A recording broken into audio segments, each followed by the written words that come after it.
You're listening to Graphic Novel Explorers Club podcast, an audio book club.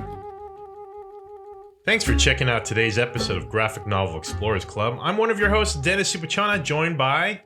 Jay Fleazy. And... no one. It's Anthony Siino. Of Siino Incorporated. The Spectre of Silence, yeah. Yeah, the Spectre of Silence. Well, that was a great performance art piece, actually. Thank you. It'll be running all week. Today we're discussing The Flintstones, Volume 1, by writer Mark Russell and artist Steve Pugh. Pugh. La Pugh. I like Pugh. It's just a greener form of beige. Steve Pugh. Sorry. Respect to you, Steve. We hope you've already read today's title because all three of us have read the book, so beware. Spoilers ahead. We would love for you to share your opinion and thoughts with us, so you can follow us on Twitter and Instagram at GN Explorers Club, leave a comment on our Facebook, or email us at gnexplorersclub@gmail.com. Graphic Novel Explorers Club is available on iTunes, Stitcher, and wherever podcasts are available. Not where podcasts are sold? No. We don't sell these? All right. I wish. I've tried. Yeah. I've tried handing them out like pamphlets. Yeah, just flash drives. Yeah, People trust those. Hey, buddy, you look lonely. Yeah. For the listener, Anthony is subbing for Francis, who might be out for a while, maybe this whole season, the rest of the season. She's got a lot of responsibilities on her plate right now. Fucking responsibilities. Yeah, unlike Anthony here, he's got nothing going on. And I have responsibilities, but I'm neglecting them. Thank God. I think I left my kid out in the shopping cart. Yeah, Remind me to check on them. Yeah, Well, the nice thing about a shopping cart is it means it's close to a grocery store. Exactly. Right? Exactly. Yeah. And people are just going to push it naturally. So, you know. And like you have natural born kids that you're neglecting, and she has a stepchild that she's, I guess, choosing to take care of. Like, yeah, and all I'm neglecting is myself. Yeah, and me, I have a couple dogs and a cat. So, Francis, get your priorities straight. No, Don't forget Sasha. She'll be getting married soon, and we just want to say congratulations on finally wearing your boyfriend Andy down. And Damn, dude, I know. R.I.P. Rest in peace. Yep. We're discussing this Flintstones comic book that Anthony over here picked out. Yeah, so maybe we should start a little broadly on it. Yeah, go for it. So the Flintstones, this only ran for a year, 12 issues. And it started in 2016 as part of the Hanna-Barbera Beyond initiative that DC was doing. And it's continuing. I was not aware of this. Yeah, so it launched with 4 series, Flintstones being one of them. The other ones were... Scooby-Doo? Yeah, Scooby-Doo Apocalypse, which is it's like I have not even looked into that one myself. So are they but it's kind the most of popular? Are they kind of piggybacking or trying to duplicate the success of what's the comic book we read, the dark take on Archie? That's what it is. Oh, Afterlife with Archie. Afterlife with Archie. Well, I wouldn't necessarily say that because Afterlife with Archie is not so much a subversive take on Archie as it is just an interpretation. And at least they're releasing on a regular schedule. Afterlife with Archie probably started like 3 or 4 fucking years ago. Yeah. And it still hasn't released like its latest episode. Well, Yeah, I just meant like was that an inspiration for a different take on this? I think the better benchmark to look for would be the classic Cartoon Network show, Space Ghost Coast to Coast, which is to say that they kind of, Hanna-Barbera just said like, hey, we did a bunch of garbage in the 60s. Have at it. Hey, stoners, see what you can do with this. So this initiative, DC's take on it, which I should mention is ongoing. They've been doing kind of like crossovers, like within the world, Donald Duck and the Joker, and like stuff like that, right? As kind of one-off issues, but they also have had these series. Like there's a Snagglepuss series. There's a Snagglepuss one. Yeah, so it launched with Future Quest, Flintstones, that's right, Scooby-Doo, and Wacky Races. Which led it into its own offshoot of Dastardly and Dick Dastardly and Muttley. Yeah, my favorite of the Wacky Races. Oh, amazing! Yeah, I always wanted to watch the show. Yeah, I always wanted to do Muttley's laugh, and I could never get it. I can't get it. That's really pretty close. good. It's close, but I can't get it. Kind of the wheezing. You need to smoke a little. Well, it's a very Dom DeLuise. If you can get Dom. Oh, that's right. Yeah, that's true. So it's part of that initiative, right? And like, as I haven't read the other one, so I won't speak too directly, but the whole project, especially transparent here in the Flintstones, was kind of to just say, hey, there's some garbage. Just do whatever you're going to do. Right. And it's all got a sort of, I'm not going to say photorealistic, but like a style. Almost all of them have a style that is aggressively detailed. Yeah, way more than the cartoon. When I was flipping through this, the first image, like the cover painting illustration is very painterly, and Fred Flintstone is way more of a handsome character.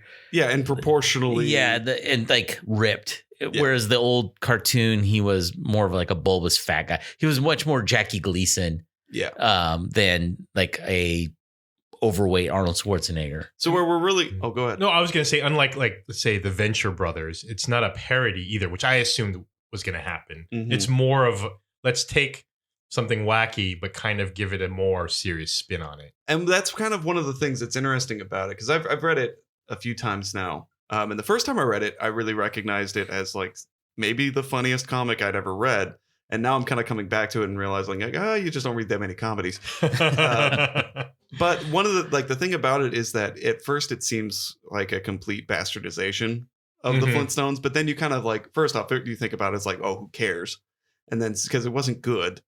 And then you think about it again. And one of the things that like the structure of it really does kind of model the structure, and kind of like the beats it hits really do model the original series more than you think, which is to say that every issue is kind of like a self-contained, oh, there's a problem. Oh, it's solved. Yeah. And, right. oh, Fred got really angry and did something stupid, but at his heart, he's a good man. Were you guys fans of the cartoons at all? When I was a little kid, I used to watch Yeah. the Flintstones. I watched it like, I think it was like even before it played, like before school started. Or it was like Sunday morning. I don't know. Like I watched it a lot, but you weren't supposed to watch it as a kid. Well, that's the interesting thing. I didn't know that until much later that, It was the first primetime cartoon. right. And then Yeah. it was semi-modeled after the Honeymooners. Yeah. Yeah, and it's It just appealed a to sitcom. adults. Right, Yeah. exactly. It had a laugh track too, which I Mhm. forgot about. Yeah, and the first animated show to have to feature a couple sharing a bed. Oh, that's right. Oh, really? Mhm. Yeah, I did not know that. yeah. But they didn't bone. But they did do cigarette ads. Yeah, that's for right. The first Yeah. 3 years. Yeah, they would show Fred And smoking. it's canon that Betty and Wilma, Frank and Barney met them while they were working as cigarette girls.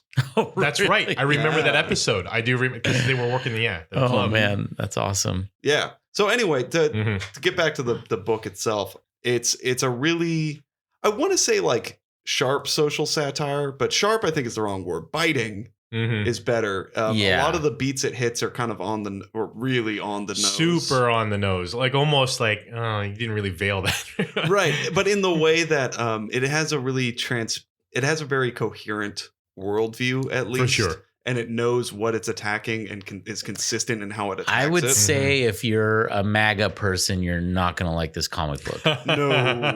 No, yeah, the book's biggest targets are like capitalism, Religious. consumerism, religion, Yeah. and it hits them hard. Right. Gender roles, it Yep, gets for at sure. real hard. Well, it almost flips like the social views of the Flintstones when they were originally on. It kind of It attacks inverts them. the original version of the show a little bit. So yeah, I think the book can be broken down to what, like 4 main story arcs. Yeah, more or less. Like the first one's what, consumerism, right? Yeah, so the first Well, issue. it starts off. We're reading volume 1. It's called Clean Slate, and it starts off in a museum, modern day, and there's a caveman, which I assumed. Now that I know this is part of like a whole relaunch of the Hanna-Barbera cartoons, it looks like a prehistoric Scooby-Doo on this guy's head. It's a caveman perfectly contained inside of a block of ice or something. Because usually when you see these, like they find a Neanderthal like human being or like an ancient Viking, they're all leathery from being dried out. True. And this guy's like perfectly preserved. He's got a necklace, a dog's head on his scalp, but which to me looks like Scooby-Doo. And there's 2 museum employees kind of talking about what they think he did and what his life was like. And they say that they found him here at the edge of the Bedrock Valley. The other employee quips, a Stone Age civilization? I can only imagine how awful their lives must have been. And then it immediately cuts to like this 3/4 angle map of like their little shopping center community. And it's got all these stupid Of course, there's a Starbucks pun. yeah. Right. Like all the town or all the businesses Like I like this one, Whammoth, Bammoth, thank you, Mammoth. Yeah, Homo erectus is it's like a drinking place, a bar. There's the Plato's Cave is a favorite. Yeah, Plato's Cave. I've gone back and forth with this. So the Starbucks, the Starbricks coffee, right? Mhm.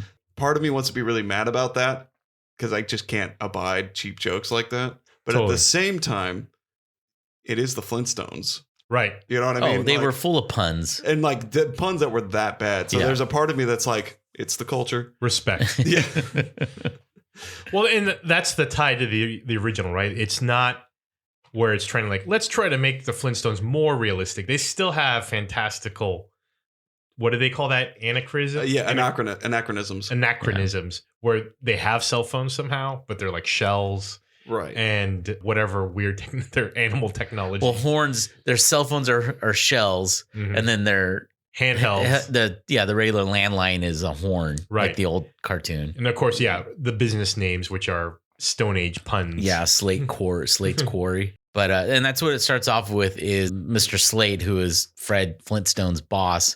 Who's a real dick in this book, and He was always a dick. It was always a dick. That was he's like even more. He's like Elon Musk dick. But that was always the thing with like the Jetsons and the Flintstones was The like bosses. Cogswell Mhm. Cogsley was a dick, and then Slate was a dick. Right. Like they were just assholes all the way around. Yeah, and so like the book lays out very, very quickly what its targets are, right?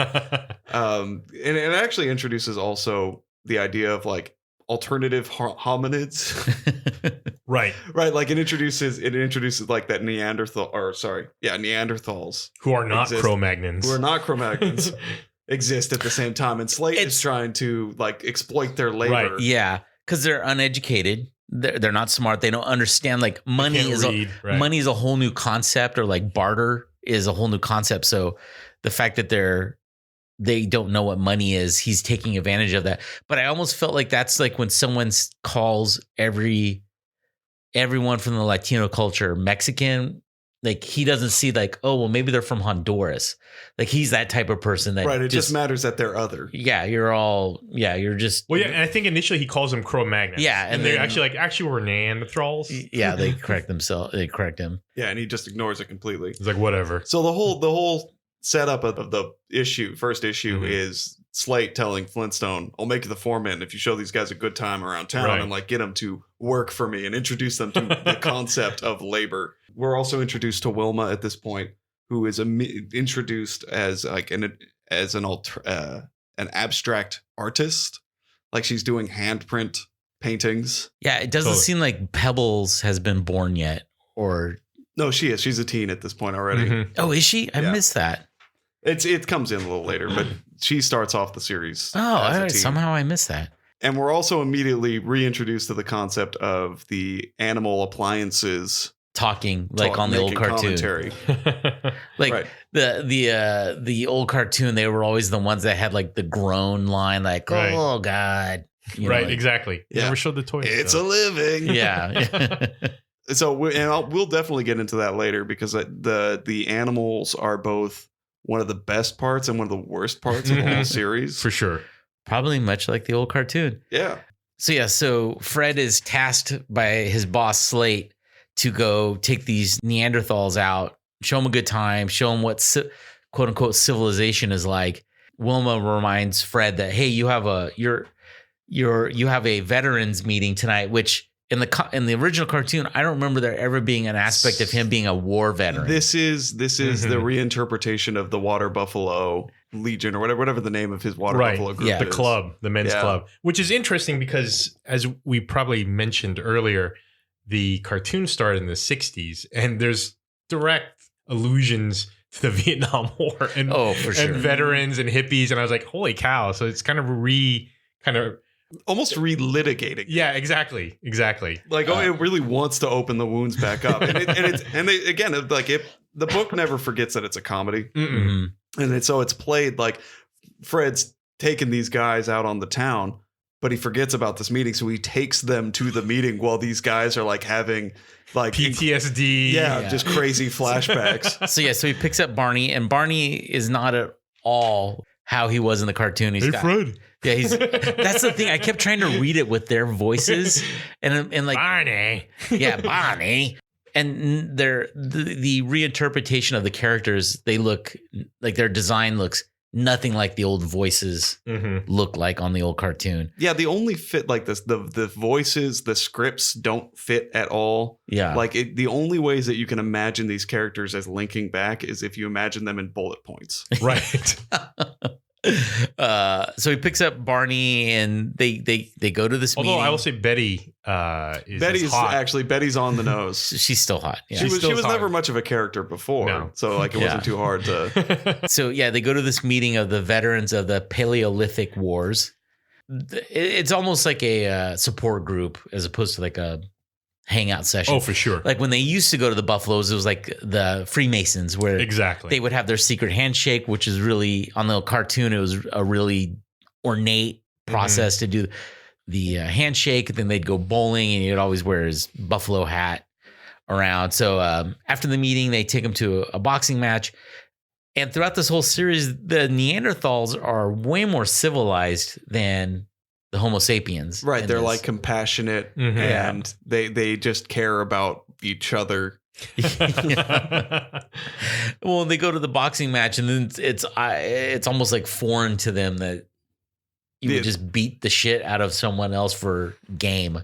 And when they're finally paid after they're recruited to work, they're like, what is this? Why are we getting basically pebbles? Yeah, And then actually, when you talk about money and you look at it in the form of rocks, you're like, this really is worth Yes.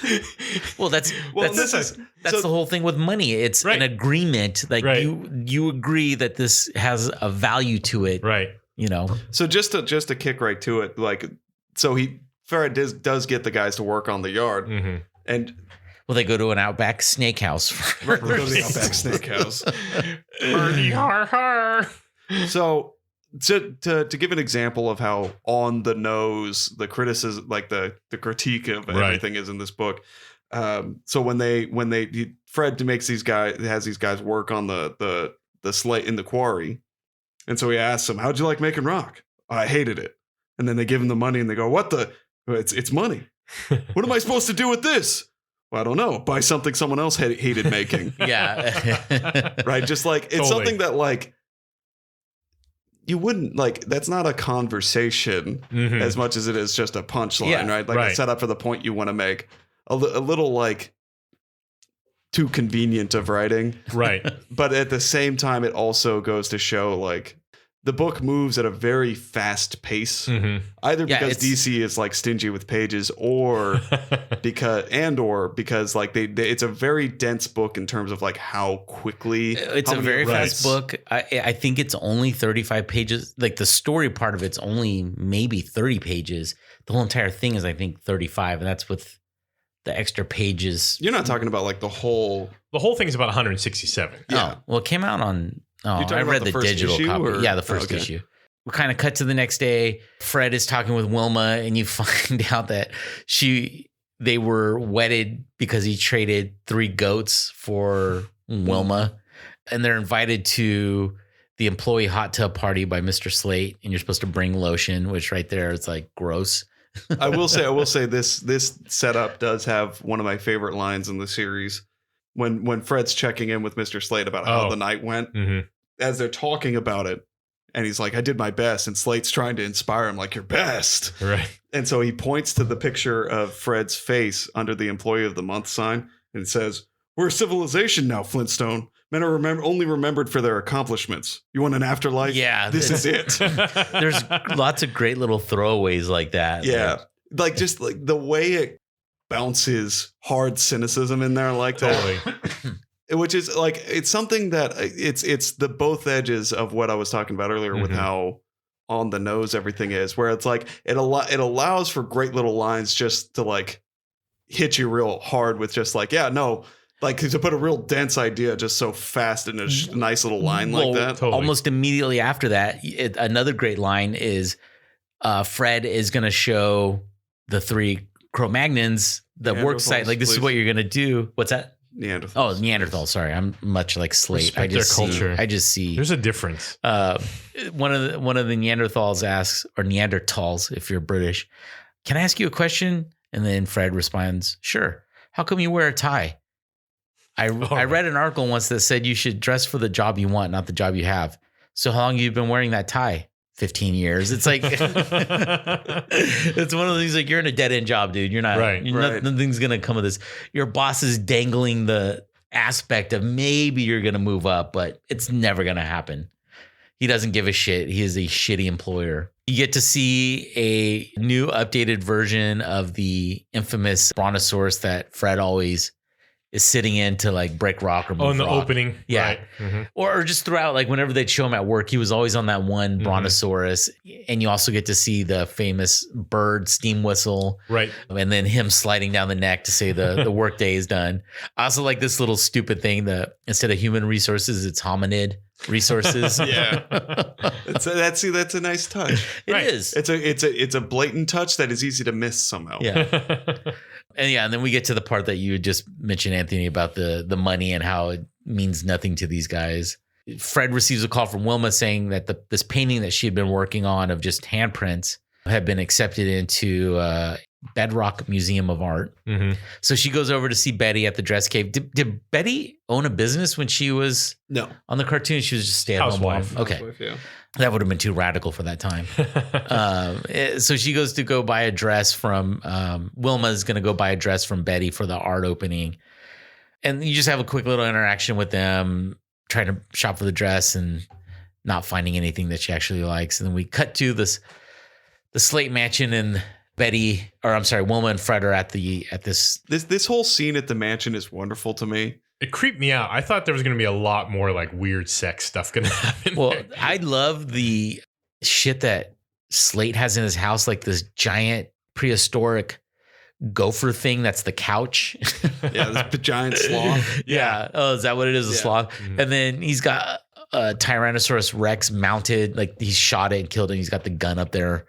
Which is weird because they don't actually have those guns. Even when they're soldiers, they have different types of guns. Well, it's because he's a millionaire. Oh, that's true. Obviously. But I just like it. It's almost a play on like stupid Donald Trump Jr.'s dumb shit or Eric Trump. What I really love about this is that like the way that Slate's character is laid out both explicitly and implicitly is just like doubly reinforced, because like the whole setup for this scene is like Flintstone is like Fred is talking to Slate about, you know, just listening to Slate as he goes on about like, do you believe in fate? Do you believe in? And Slate describes like all of the years of like volcanic formation that led to the area, and then like the war that Fred and his friends fought and died in to like commit a genocide against the tree people to clear out the trees so that he could turn it into a quarry, all so that anybody would ever remember would be Slate's name. Exactly. And he's telling this like positively.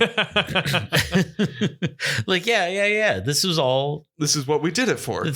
You guys did all of this stuff for me. But frankly, I'm surprised he doesn't have a painting of himself. Yeah. Like riding a Tyrannosaurus Rex in a sling. And it has with the his best, shirt off. Right. With his like shirt his off. speech has the best closer just fucking ever, which is as he's taking a drink, he says, "Thank you for your service, by the way." So dismissive and flippant of it. Right. And it's just like, it's a great indictment of the "thank you for your service." Yeah. Motto. Nobody it's the gives a same shit. as the PIA flags, you know, or the MIA POW. Right. Sorry, POW. MIA POW flags, where it's like just like a long grift that somehow became political gospel. Or like the NFL when Trump when they want to twist Kaepernick's protest, like any black player wanting to protest police brutality. Well, this is disrespectful to the veterans because you're doing it during the national anthem. Like, no, it's not. It's not a fucking disrespect to them. They're just saying, hey, there's some shit going on that we want to make you aware of by protesting right now. And honestly, you don't realize how awful it is because they just trickle in a little bit about the soldier stuff a little bit at a time. And it isn't until you get to the third story. Yeah. And you get the full details like, God, that guy's a fucking ass. Yeah. Well, like his thank you to service has more meaning. Like I kept thinking about that line. Yeah. Once we found out the full ramifications. Well, as soon as he said it, I was like, this guy doesn't give a shit. He also tries to get one of the Neanderthals to eat a spider for money. Like he just sees people as throwaways or things that could be bought. Like that's all anybody is to him, is just something that can be bought or traded or thrown away. In fact, I thought this was kind of funny. This part with they're all in the hot tub, and Wilma's starting to get a little creeped out. Mm-hmm. And then he's like, wait, hold on. I've got ice cream. There's this new thing called ice cream and he calls out the turtle. And by the time the turtle gets there, it has melted. And I like how when he gets out, he's wearing like an armadillo Speedo. Yeah. It's beautiful. And then he said he'll pay someone to basically go kill this mammoth that's walking by. And this girl wants to volunteer to do it. But then she gets out and it's super cold. And one of the Neanderthals ends up. It's like, yeah, I'll do it. And the one Neanderthal almost wants to speak about this ice is terrible. Like this is, like we've been dealing with this ice age that you guys aren't even aware of because you're Homo sapiens and you're at the tail end of the ice age. But then he just makes the Neanderthal go out there and try to kill this mammoth anyways. Comes out, this is the Neanderthal that is later or in the beginning of the story that is in this museum. Oh, I didn't even pick up on that. Yeah, he's wearing the hat. So that's what, because he's frozen in the ice. He's the frozen caveman. And that's why he was preserved. Oh, okay. And then he goes to kill this mammoth with, I almost called him a Neanderthal. It's when a woolly mammoth and a Neanderthal fuck and they have a baby. Is a Neanderthal. But I thought that was you. I had my. I didn't tell you that I wrote this book. I had my ancestry come back, and I am 2% Neanderthal. Oh, 2% Neanderthal. Respect. And he gets the woolly mammoth breaks some of the ice, and then this poor guy, gets trapped under the block, and we assume is killed. Well, I guess he does die, but his body's preserved, and that kind of ends the party. What? No. Yeah, that's so sad. Yeah. No, that's what happens. You never been at a party where someone dies and you're just like, well, party's over. See you later. Yeah, we in Chico, we always kept going. Oh, well, Chico's different. It's a CSU, so. It's true. No, I honest to God thought that Slade was going to try to like wife swap and all sorts of weird stuff. Yeah. You're going to have to write your own fan fiction. Oh, I have. Yeah, anyway, at this moment, I'm going to take a break and read it to everyone. Oh, thank God. Now's the time when we read Dennis's creepy fan fiction. Erotic fan fiction. Yeah, erotic. I don't just read any fan fiction. Erotic fan fiction. It's like saying a square. Yeah. So the party breaks up, and I love this where Slate's like, see you guys tomorrow. And one of the Neanderthals is like, I don't think so. We're leaving Bedrock. And he tries to spin it like, you guys should stay. This is the reasons why. And the Neanderthal responds, no offense, but it seems like the whole point of civilization is to get someone else to do your killing for you. Yeah, I think we'll pass. And they cut out. No subtlety there. That's more or less the first issue in a nutshell. And right. I just love it. Slate responds, snobby Neanderthals. And then Fred tries to hit him up for the foreman job, and he's like, you failed me, Flintstone, so no. So the second issue is where we get introduced to Bam Bam, and where a lot of characters get introduced to the concept of television. And they never explain how that television works. And it's a flat screen TV too. Well, you never asked about the shell phones either, did you? So I apparently only bought because I fucking Comixology. I hate buying digital fucking comics. I've never tried that. I've done it. Don't do it. I do it on a regular basis. Really? Terrible. I'm a fan. I hate it. I absolutely fucking hate it. What it. kind of nerd reads ongoings, though? I don't know. That's true. Actually, can we take a quick aside here? Yeah, let's aside. I know this is graphic novel Explorers Club, but what ongoings do you guys read?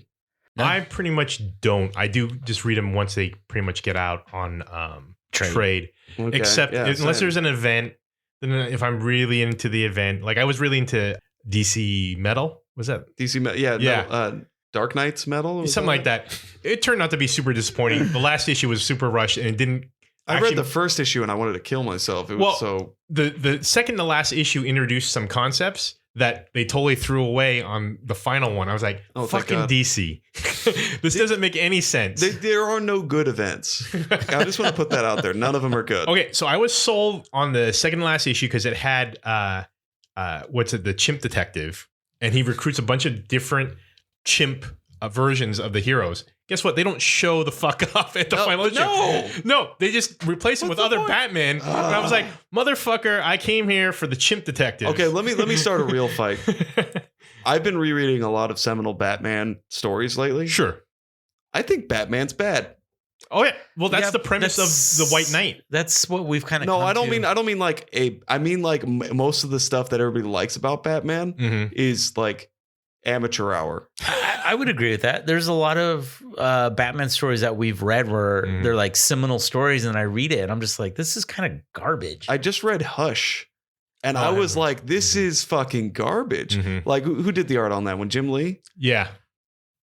I just gotta put this out there. I've never been a Jim Lee fan. Jim Lee is awful. Yeah. He's like really good at doing pinups, but not even in a cool Bruce Timm way. Yeah. Or is that his name? The Bruce Timm from the animated series. Yeah. I've never been a Jim Lee fan. He's so bad. There's one. He's like, he would be Rob Liefeld if Rob Liefeld could draw do feet proportions. Yeah. Could finish the feet. Because that's what he is. Or like the Long Halloween is one of them. I think that's one of the most acclaimed ones. I think that's Jeff Loeb is the artist. It's fucking horrible art. Horrible art. The story is somewhat. It has a twist that I think is good, but like it's way too long. The twist in Hush is awful. And then Long Halloween, it's pretty good. But it's just. Let me throw a real heater out there. Do it. Throw some heat. I say this as a big Alan Moore and Brian Bolland guy. Killing Joke is. Oh no, we agree. Obviously, never listened to the Graphic Novel Explorers Club covering our very first episode covering The Killing Joke. No, I will say. At least I read all the Flintstones. I just had to go. I loved The Killing Joke as a kid because that was edgy as a kid. That's super edgy. That's like, oh my god, edgy. One, it's like kind of a Joker origin. It's like there's elements that are amazing. It's well told. Yeah, but ultimately, I find Batman's rationale in there horrible. I feel like Batman doesn't exist as a character in that one. Yeah.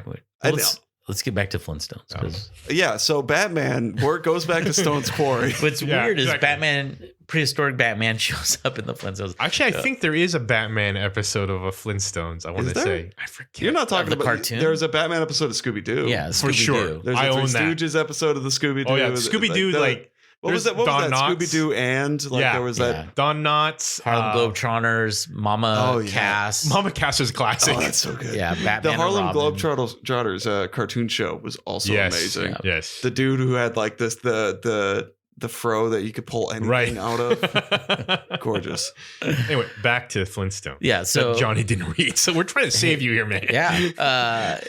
Well, then there's the art show, which is a kind of criticism on art snobs.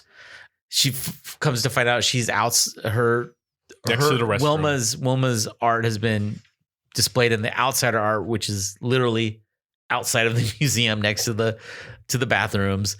And Fred, they start insulting her art, and you see she explains. So she did these hand paintings, just like basically she dipped her hand in paint and then put it on deer skin or some sort of like canvas. Yeah, canvas made out of animal skin.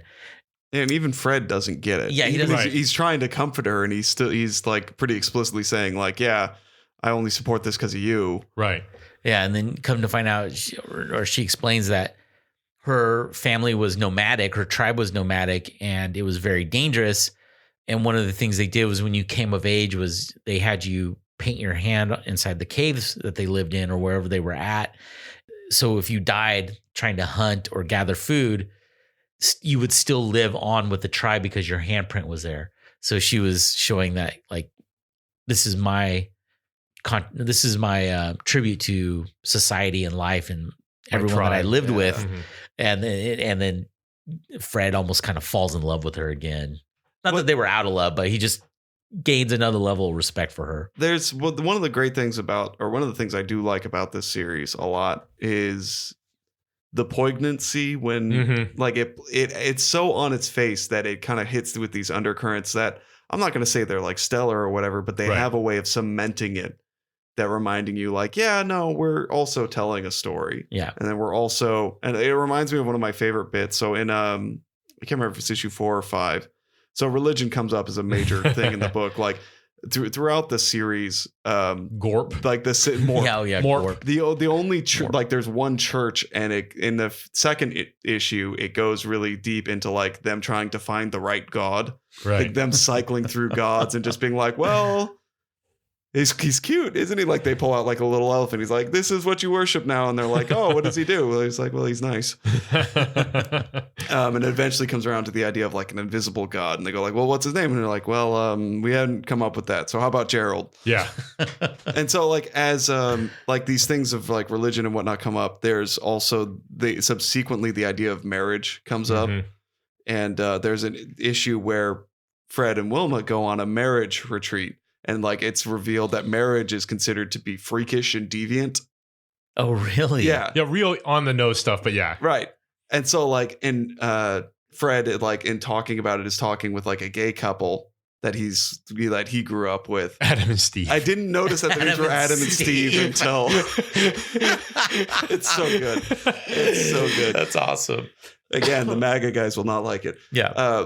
But they go on a marriage retreat, and so like everybody's trying to figure out the concept of marriage and like why it's important or not. And they're being very explicit, like, well, yeah, marriage is good because you have to have men in charge of things and like going out and like getting money while women make the babies and that sort of stuff. And so like they keep asking these questions, and there's one of my favorite bits of the whole book is like Fred honestly reflecting we're on what marriage is. And it's one of those things that like completely, again, like violates the whole spirit of the Flintstones then again, there wasn't anything worth violating in the first place or whatever. So like the priest is asking, like, as he's going around asking everybody their feelings about marriage, he goes, anyone else having misgivings about marriage? Fred, what worries you? And there's just 2 panels with him looking like super dour. It says that Wilma will stop loving me. Marriage is like insurance. You only enter into a lifetime commitment because you're afraid of the future. But does being married mean she will love me forever? Or is it just my attempt to keep her from finding someone better? Is marriage really a sacred bond or just the illusion of security? And like the book just like busts out shit like that. Totally. Every once in a while, Yeah. they just kind of like, it shows that it has a really cogent critique. Oh, yeah. You almost wonder like if it had more time, if you almost get the sense, especially like reading volume 2, that they knew it was all coming to an end very fast, that nobody was going to buy the book. All of the reviews of the book, all very explicitly, like even printed on the front of this volume 1, the little review snippet they put up says the best thing on the stands you're not reading. Yeah. So like you can tell like they had so much to say and they just cram it. It was like as if they weren't sure if anyone was going to realize how subversive they were going to be. So they were going to be as subversive as they could be while they couldn't. With the time they were allotted. Mhm. Yeah. Yeah, and I love Praise that. to Morp. Yeah. Well, and I Or love Morp. that whole marriage thing. We'll just skip to that story real quick and talk about it. I loved how the priest who was trying to advocate for marriage, but he was doing all the wrong reasons. Like, well, and then Adam and Steve come into play, and he's like, well, no, we need it for procreation. And then Fred busts out with his flashback a la Wilma, where he talks about, well, no, there's these people who couldn't procreate, but they were super helpful to the tribe nevertheless, because people had to go hunt and it was dangerous, and someone had to help with the village and tribe while they were gone. And it was actually Adam and Steve who helped basically rescue, I think, little Fred while he was trying to climb some cliff or something like that. So he owes them his life, really. Yeah. So he's more open-minded than. Oh yeah. Yeah, and this is so the camp gets busted up by anti-marriage people Because they believe in sex caves. right? They believe in sex caves, the traditional sex cave. And So so you just like, clobber someone Right. and. after it gets busted up, Adam and Steve decide to get married, and that's when the priest is like, no. And Fred's like, well, what the hell? And Right. the priest's response literally is, well, I was in the minority then. Oh my God. So like again, like it vacillates between like, oh wow, like deep nuanced point to like, oh, I was in the Right. minority then. Yeah. But yeah, and it's funny that the people who are for the sex caves are like, well, what's next? Marriage between man and woman? Now man and dinosaur? Oh, they take the extreme. Like, Yeah, well, then exactly. why don't you just marry a toaster? Think about the children. Yeah. Yeah. What's your recommendation, Dennis? I really liked the book. I felt that it was surprisingly good, and subversive in ways I didn't think it was going to be. When they talked about basically the Vietnam War, I was really surprised because it wasn't just the Vietnam War, but it was also about colonialism, because the school's mascot was the Fighting Tree Men, which is very much like fighting eating the Indians. Or the Redskins. Right, quite literally like the school on the land that all these people were killed so that the school could be there. Yeah. Right. Or how they like, there's almost like a dismissive thing where Fred talks about how we had to go in and they had no idea that we were owed this land that they were on. Like there was a line that he says in there. I was like, fuck that. Well, there's colonialism and boiled down in a sentence. But then I liked some of the humor. I like the fact that you missed this out, Johnny. They end up peddling vitamins as Flintstone vitamins. Oh, awesome. So I found it entertaining on multiple levels. So definitely a must read. Johnny, you should read it. I will. Yeah. I thought I bought the whole goddamn thing. See, this is why I hate fucking digital comics. I bought it digitally and had no problem. Well, that's because somebody's got talent. Yeah. I will say, I really agree with Dennis. I've read it a few times now because, like I said, the first time I read it, I really thought it was one of the funniest things I'd ever read. Mm-hmm. Kind of coming back to it, I'm much more cool on it than I was before. Not to say it doesn't like hold up, but I was just so surprised. I think we talked about this. We talked about this a lot when I came on to talk about the humans. Subversion is played out. Mm-hmm. Subversion is really trite and it's easy. Mm-hmm. Mm-hmm. And so what I like, so I think if you have a gut reflex to hate that kind of easy turnaround subversion, fundamentally you won't like this book. I have that gut reflex and it still won me over because it's so dense and so tight with its punchlines, and it very clearly knows what it's doing, and it has like a critique that I agree with. Right. And it's very consistent, and it has a lot of little throwaway sight gags that really drive the point home, like the fighting, the home of the fighting tree people gag. So ultimately, I think some people are going to have a bit of a, like, I think on two ends, you're going to have audiences that are lost. People who are interested in the Flintstones as they were, or like as a concept, they just don't want anything to do with this. And then people who are tired of the whole taking something that was old and just repurposing it for as a shell for your cynicism, those people are very likely to also not like this.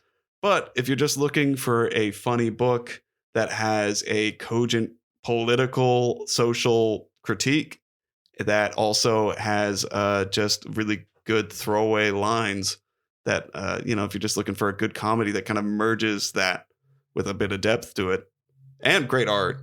Yeah, right. It was great. Yeah, we didn't talk enough about Steve Pugh's art of like how detailed it is, but how like also flexible, and the framing is always great. And and he keeps the story moving along at a good clip too with the art. And it's very clear. Yeah. And it's very it's got a very strong art direction to it too. And you really do bring up a good point. I'm not entirely sure who the book is for, because I watched a lot of Flintstones, so I got the references. The Great Kazoo.